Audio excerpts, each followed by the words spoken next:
right, everybody, and welcome. On the morning of April 19, 1995, a young man, a decorated Gulf War hero, got into a rented truck. In the back of that truck was 7,000 pounds of explosives. He drove up to the Alfred P. McMurrah Building courthouse in Oklahoma City. He parked the truck in the handicap space in front of the courthouse. He lit the fuse in the back and he walked away. And before he could make it to his car, the bomb went off. And guess what it did? The worst homegrown terroristic act in American history. It blew down more than half. It destroyed the building. They had to take the whole building down. It killed 168 people and injured almost 700 people, some of them very seriously. So yeah, that was a very brutal and violent act against, and many of them were children. A bunch of them were children because there was a big daycare center in the building. Before he could get to his car, that bomb went off and he almost got hit with flying brick, and his car was a pretty good ways away, at least 15-minute walk or jog or however he got back to it. I mean, he was trying to get out of there as fast as he could. So he jumps in his car, a Mercury Marquis, an old one, doesn't have a license plate on it. He's driving around without a license plate. He cruises up the road, he gets up the highway about 80 miles, and a state trooper pulls him over. "Where's your license plate?" "I don't have one. Don't need one. I'm an American citizen. I'm a sovereign citizen. There's no law that requires me to have a driver's license." That kind of thing. And so the trooper took him into custody. When they pat him down, they found a 9mm handgun on him. So now he was charged with carrying a concealed weapon. He was taken to the local county jail and booked in. But guess what? Nobody knew that he was the perpetrator of this terrible bombing. When this news first broke, I remember watching, and I remember every second of it. It was in Leavenworth. I was in Leavenworth. It was a TV room in the back. I remember standing there and watching it and saying, "Oh my God." Everybody was huddled around. And it looked like an act it came right after the World Trade Center bombing in New York City. So everybody, including myself, was thinking, oh, this is an act of the Islamic terrorists.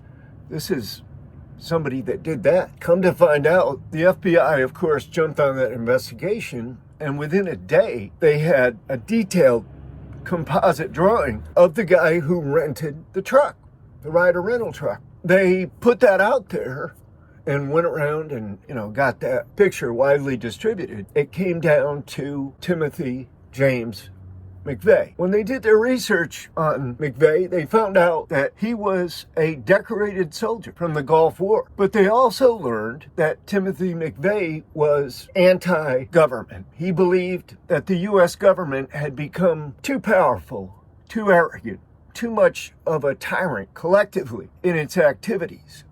And what made him feel that way was a couple of things. His participation in the Gulf War, now catch this, his participation in the Gulf War, where his duty was to kill these Iraqis, he considered this to be an unfair engagement. He considered this to be a turkey shoot, like shooting fish in a barrel. A high-tech, capable military-industrial complex just beating the hell out of some third world country. It left a bad taste in his mouth. When he got back to the States, what happened? 1991 was the incident at Waco, Texas, with David Koresh. And Timothy McVeigh went there. He went to Waco when they surrounded the compound and were trying to get David Koresh to give up. So he was on the scene handing out anti-government literature. He had these little pamphlets and little newsletters and stuff that he would hand out talking about how despotic the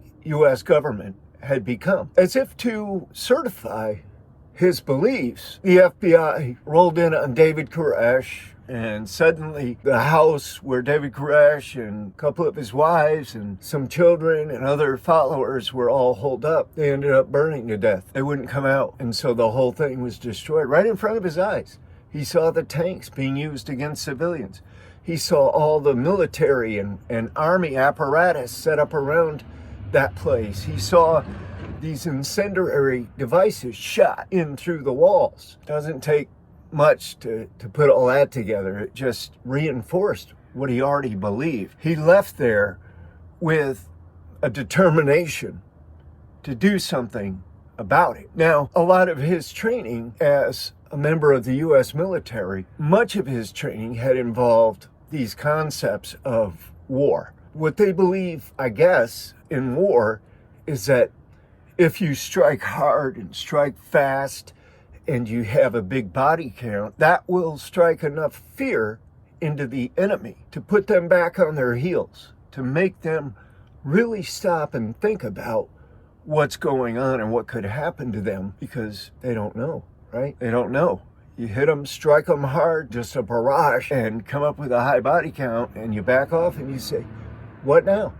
You really want to deal with that? You try to get them to change their ways. And that's most likely what Timothy McVeigh was doing. I had some involvement later on with the case because I was in the same unit as Michael Fortier. We did a segment on him. If you want to watch it, it's available. I would recommend you watch it. Michael Fortier was a fella from Arizona, knew, because he was in the military too, he knew Terry Nichols, who was also in the military. Through Terry Nichols, he knew Timothy McVeigh. So the three of them were co-conspirators. Now, Michael Fortier, he was kind of on the fence about this whole thing. He was scared. Terry Nichols was a little less scared. He wasn't on the fence. He was more of a facilitator. He didn't want to actually go down and light the fuse, but he helped to put all of the materials in the truck and get it all loaded up and get everything ready to go. Timothy McVeigh was the lead. He went ahead and just like he was going into battle. My involvement came afterwards because after my escape in 1999, the Bureau of Prisons put me in lockdown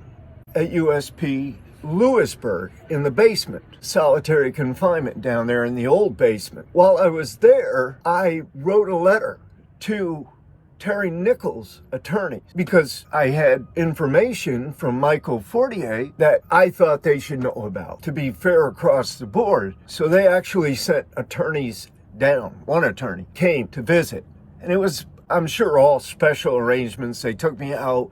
They had this guy, they had me in one place where there was bars and a little, steel kind of a countertop thing. And then he was on the other side, showed me his card. I don't know. It could have been an FBI agent for all I know. But I later sent a letter through those attorneys to Timothy McVeigh. In fact, I sent two. First one, I told him, look, my analysis of this is that you're hit.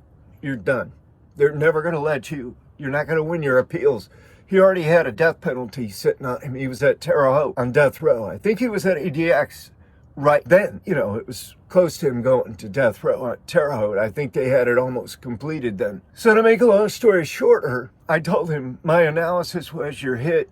You're going down. They're never going to let you live. You might as well just go ahead and bite the bullet. Oh, he was already on that state of mind anyway. He already knew. He was a very intelligent guy. So the second letter I wrote was, I said, Timothy, if you could, please just make a statement to the parents of the children, because there was a bunch of children that were killed. And I'm sure McVeigh had no idea there was a daycare center in that building. I wouldn't have thought there was. I mean, it makes sense that there was, but who's thinking about that? A daycare center in a federal courthouse? Well, I asked him if he could make a statement to the parents and just maybe show a little bit of remorse. And he did that. He actually did that before they killed him, before they put him to death at the Terre Haute death house. He actually made that statement. I thought it was commendable. I thought it was the right thing to do. But obviously, they put him to death. He didn't have a chance with any of his appeals. They just got turned down right and left. I mean, his appeals really weren't even that good because he had directed his lawyers not to follow up on anything. So after the 10th Circuit denied his latest appeal, they went ahead and executed him fairly quickly. 2001, they injected him at death row, death chamber. There was a big controversy over whether this should be televised, whether certain victims had the right to see this execution, whether the public had the right to see this execution. There were arguments on both sides. Hey, we're the public. This was a crime against the people of the United States. We should be able to see this, right? We should be able to watch these executions. It's in the public interest.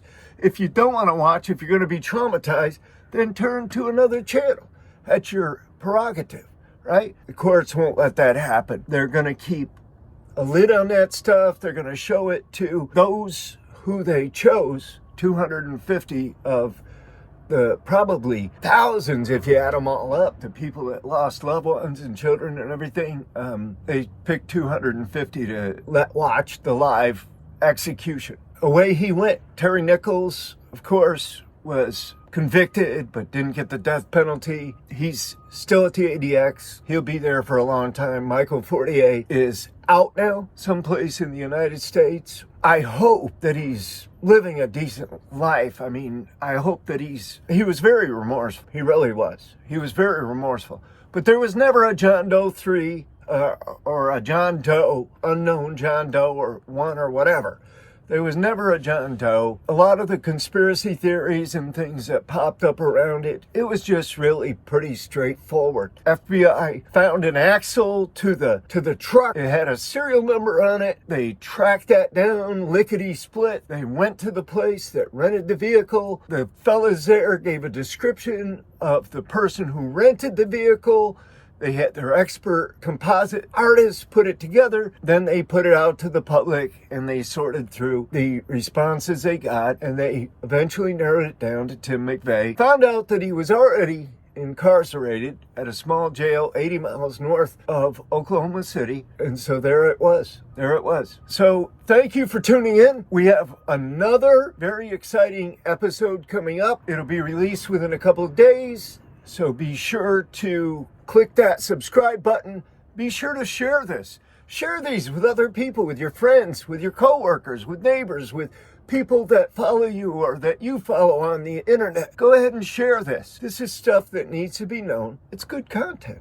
So make sure you come back. If you haven't bought books already, I've got a couple books up on Amazon.com. Look up Jack Powers, ADX Supermax, the Alcatraz of the Rockies. I'll tell you all about what's happening there. So thank you very much. I'll see you again soon. This was Infamous Federal Prisoners with Jack Powers.